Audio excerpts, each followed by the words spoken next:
Harry Potter and the Sorcerer's Stone was, I think, like many children, the book that launched my reading adventure, my reading career.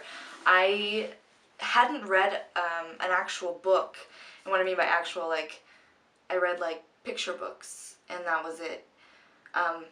At 5th grade, I had a first grader's reading level. I remember because I was in AR. Through all the nagging and pushing of my mother, who is an avid reader herself and couldn't believe that she had a child who didn't even want to touch a book with a 10-foot pole. Immediately, I couldn't put it down. And when I say couldn't put it down, it took me 2 weeks to read this book, this little thing. This is the first book that changed my life. I am so indebted to J.K. Rowling for opening up this wonderful world. I'm eternally grateful to Harry Potter and the Sorcerer's Stone and to J.K. Rowling for that. It's David Eddings, and it's the first book, Pond of Prophecy and the Belgariad. David Eddings introduced me to these characters, and they will forever be in my heart. They will forever be my friends. I will always revisit this book. I absolutely adore the characters. And the funny thing is, the women he writes are some of the best female characters, I think, in literature.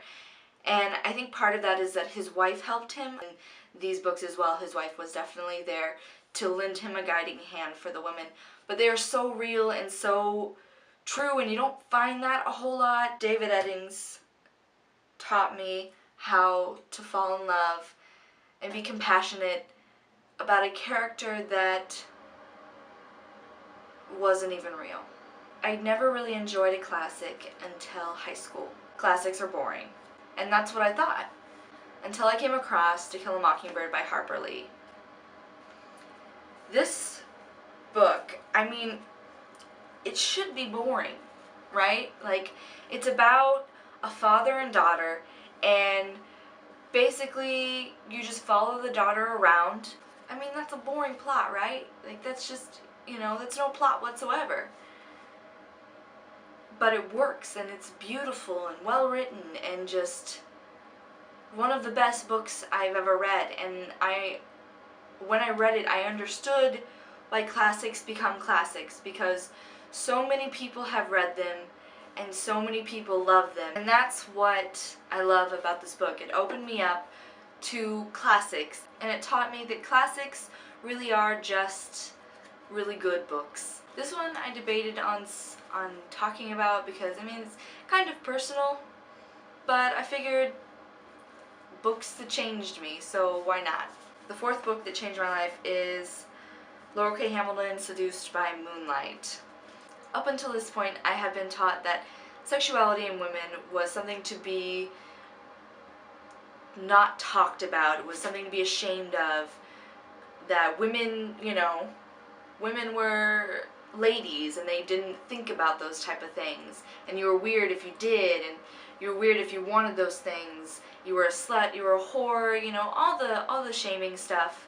And Cosmopolitan's like, yeah, let your freak flag fly. But then, you go to church on Sunday and they're like, no, keep that behind closed doors, and only if you're married, and then only at like night with all the lights off and the covers and nothing weird. And Laurell K. Hamilton taught me that it was okay, and I could be me and not be ashamed of who I loved and how I wanted to love them.